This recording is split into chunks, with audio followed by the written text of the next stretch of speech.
find. It's gotta be trash.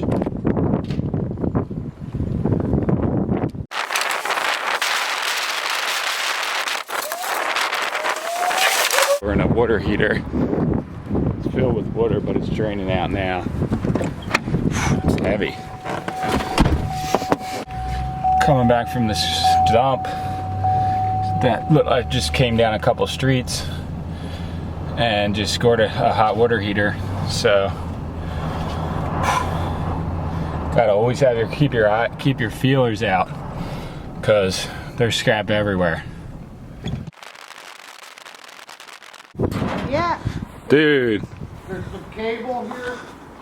Why don't you just take to the scrapyard, Mark? You know, because if you don't go with a truckload, he'll tell you, a truckload you're getting what, 40 bucks, 50 bucks? Yeah, but dude, scrap life's so heavy. Yeah, well. You don't think? I'm retired. Right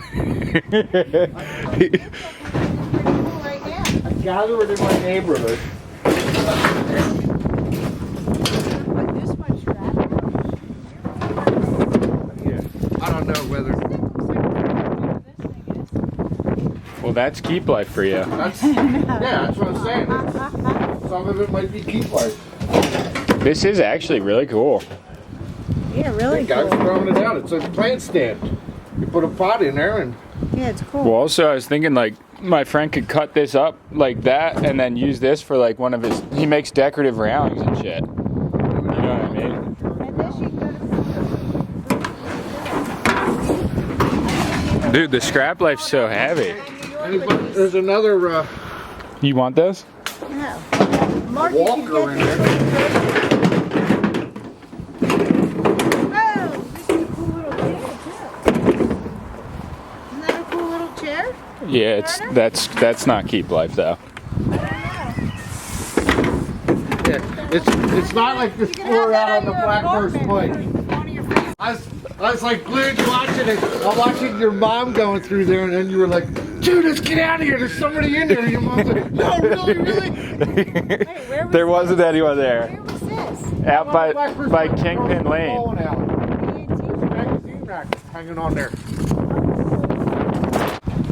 Dude, shout out to Mark Kelly. This guy comes through heavy with the scrap game. Old people from down the street were, I don't know, Cleaning put out. a bunch of stuff out, so I grab it. Look at this sticker he's got on here.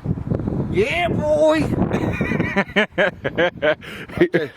You ever want to go to a neat place up in Pennsylvania, in Ambler, the Stoogium? What is it?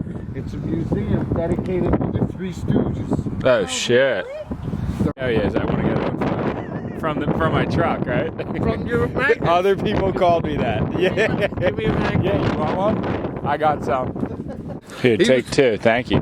He was. Did you see your brother with me? Huge shout out to Mark Kelly, local legend. Fucking hooked it up so good. Got a bunch of aluminum wire from his son and tons of scrap that someone was throwing out down the street from him, and he just got it and brought it to me and just gave it to me. Like, such a nice thing to do. He wasn't even getting rid of it, he just collected it for me. So that guy's a complete legend, such a nice guy, and he just hooks it up pretty much all the time. So shout out to him. So along with the stuff Mark gave me last night, I found this piece, and then a fan without all the things on it, without all the blades on it, in the trash just now when I was driving over here. So this thing, and I'm gonna break this down and then maybe go to the yard today, probably go to the yard today. So I'll film everything as always. I also got a few pieces of copper here. I think it's copper. It's got to be copper piping. It's not brass, I don't think. And then they do at my scrapyard take these ends. They're considered like cord ends or something like that, but it's only 2 cents a pound. But otherwise, you're just gonna have to get rid of them on your own. So it's doing you a service pretty much. But I'm gonna take this copper, take this just as is, and then I don't even know if I'm gonna take the wire now. It's such a little amount. But I'm gonna take a radiator too, which is cast iron. So I'll have an okay load. Gotta get these few little pieces of Copzito off of here, because that would be dumb not to. And then there's one back here too.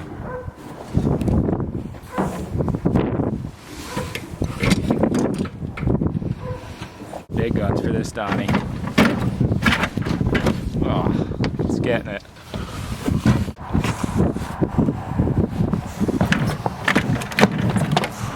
She's coming. Got them all off. This little baby's a good friend to a scrap god. Rusty, old, found it. Works like a charm. Alright, so I got this cast iron that I'm gonna get.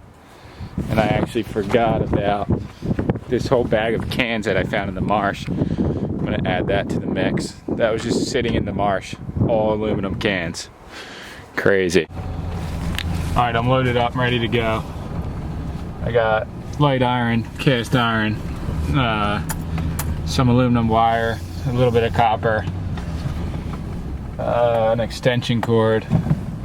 I'm gonna cruise the back alleys here on my way there and see if I can add a little bit of gold to the dream. Hopefully I can grab some extra appliances or something, but we'll see. I wish, in a way, a little bit of gold to the dream right here. I think this is aluminum now, but which is good. I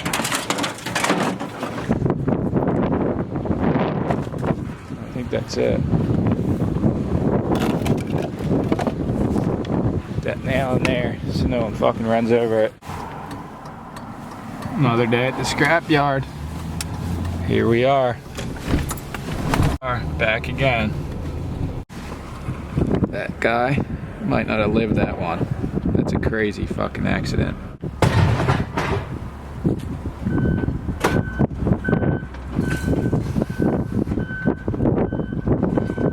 Alright, I just bailed on all the light iron, and now I'm gonna hit up the cast iron, and then last I'm gonna do the non-ferrous. Alright, so the cast iron goes on this side.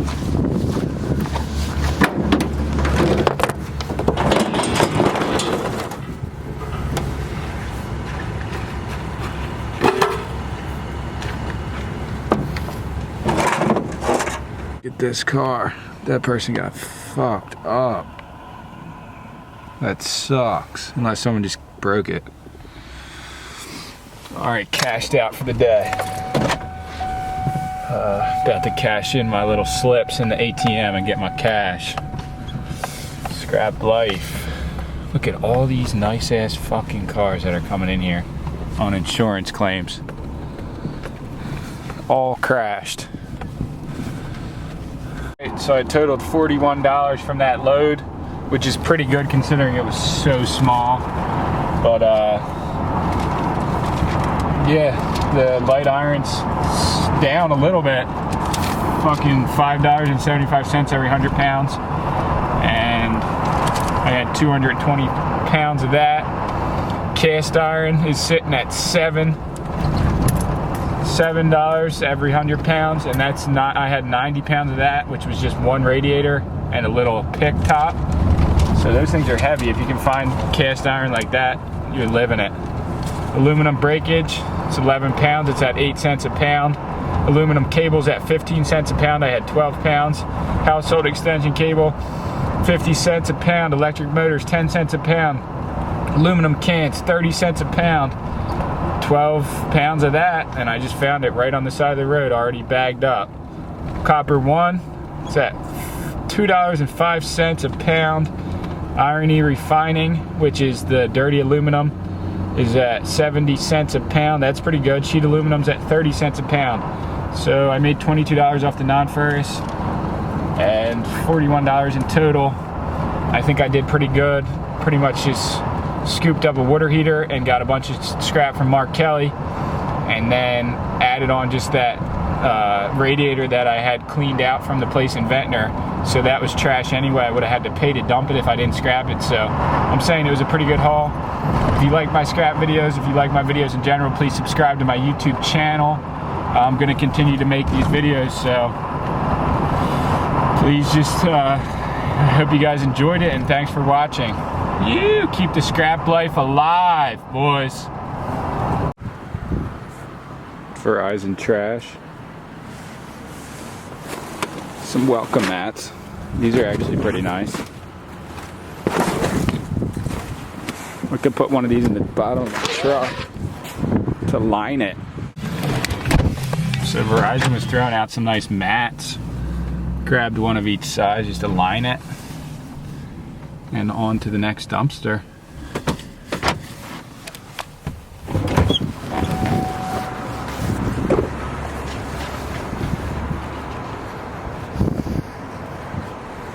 There's a lot of shit in here.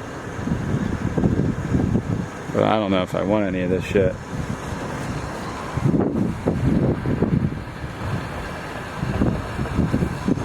Doesn't look like anything I want, but pretty good shit. Alright, I came here earlier today outside of the Verizon store and grabbed a couple of those floor mats out of the trash, but I realized they're so fucking nice I'm about to just get all of them. Because they can't, I mean, you can't go wrong with these babies. Yeah, they're here still. Gotta get these two. And then the other big one. These are so nice. Be a maniac not to want these.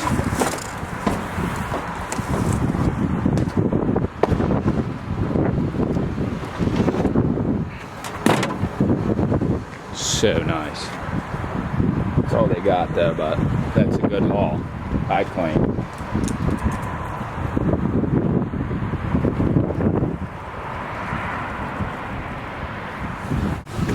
Look at this stuff I'm finding in the other dumpster. A light. This little angel.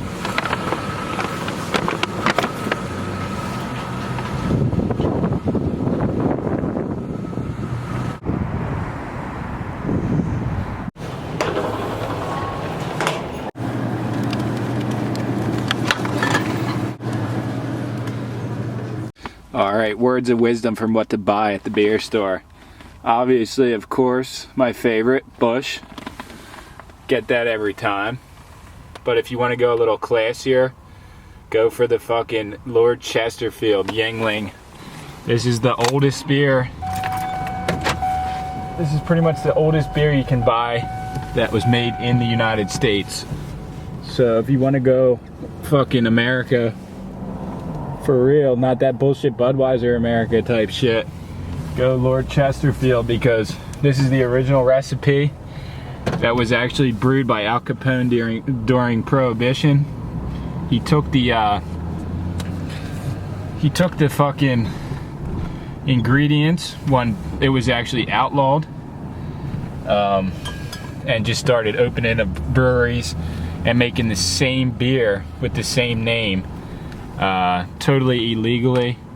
But yeah, that's the same beer they served during Prohibition, and the mobster, gangster Al Capone was brewing it. And places, Pottsville, Pennsylvania, the brewery is still there. And I'm from Pennsylvania, and I love beer, and I love Yuengling. But Lord Chesterfield's better than the regular Yuengling, so go for that. And you gotta always go for the Busch, obviously. They don't usually sell them in bottles like this. This is maybe one of like 3 times that I ever actually got Busch in bottles. I usually just buy Busch Light 30 packs, Busch 30 packs in cans, but just want a couple brews tonight, and Musty's coming down, so he can have a couple Bushies. But that's what I'm saying, that's my connoisseurism on brew. So, Scrap God brew selection. Got what they got in here. Oh, that piece of wood is perfect. Ooh. This is scrap life. This is scrap life to the fullest too. So here we go, car battery, scrap life.